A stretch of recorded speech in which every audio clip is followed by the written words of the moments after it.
गरीब का दुख। बिहार के दरभंगा जिले के एक छोटे से गांव धरमपुर में एक गरीब परिवार रहता था। हरीश, उसकी पत्नी कमला और दो छोटे बच्चे। उनका घर कच्चा था, फूस की छत, मिट्टी की दीवारें और बरसात में टपकता पानी। हरीश गांव के जमींदार के यहाँ खेतों में मजदूरी करता था। उसे दिन भर काम करने के बाद मुश्किल से कुछ रुपए मिलते थे। उसी में उसे घर चलाना होता, बच्चों की पढ़ाई, दवा, कपड़े, सब कुछ। लेकिन उसके चेहरे पर शिकन नहीं होती। वो कहता, गरीबी गुनाह नहीं, हालात है। मैं मेहनत से हार नहीं मानूंगा। एक बार गांव में सूखा पड़ गया, खेतों में दरारें पड़ गईं, मजदूरी बंद हो गई।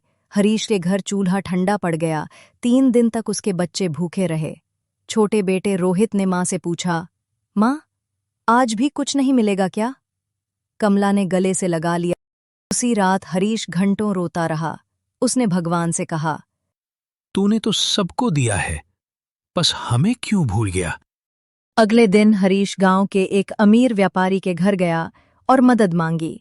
व्यापारी ने पहले तो सुना, फिर जोर से हंसा और कहा, भूखा आदमी और आत्मसम्मान, जा काम कर और खा, भीख मत मांग।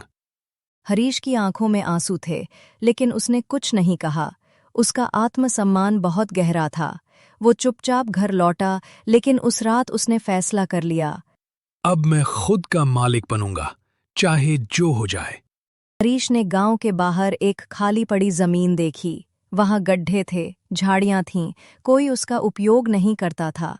उसने पंचायत से आवेदन किया कि वो वहां बागवानी करना चाहता है। लोग हंसते और कहते, जहां कुछ नहीं उगता वहां फल उगाओगे। लेकिन हरीश ने बात पर ध्यान नहीं दिया। उसने झाड़ियां साफ कीं, कचरा हटाया और अपने पसीने से उस जमीन को सींचना शुरू किया। उसने एक एक पौधा लगाया, आम, नींबू, अमरूद। न कोई खाद, न पानी, सिर्फ मेहनत और विश्वास। 1 साल बीत गया। उसकी बगिया में हरियाली छा गई। छोटे छोटे आम के बौर, अमरूद के फूल और नींबू की खुशबू ने उसकी मेहनत का जवाब दिया। गांव वाले अब रुककर उसकी जमीन देखने लगे। वही व्यापारी जो उसे झिड़क कर भगा चुका था, अब बाग से फल खरीदने आया। हरीश ने मना नहीं किया, लेकिन फल देने से पहले उसने एक बात कही, याद है आपने क्या कहा था, गरीब का आत्मसम्मान भी फल दे सकता है? व्यापारी शर्मिंदा होकर चला गया। हरीश अब गांव में इज्जत से देखा जाने लगा। उसकी बगिया बच्चों के लिए खेलने की जगह बन गई। हरीश ने एक कोना स्कूल के बच्चों के लिए खोल दिया, जहां वो पेड़ों की छाया में पढ़ाई करते। उसकी कहानी अब जिला अधिकारियों तक पहुंची। उन्होंने हरीश को सम्मानित किया, पर्यावरण मित्र और प्रेरणा स्रोत किसान के तौर पर। ऐसे ही हमारी और वीडियोस देखने के लिए अभी चैनल को सब्सक्राइब कीजिए और साथ ही बेल आइकन को भी दबाइए।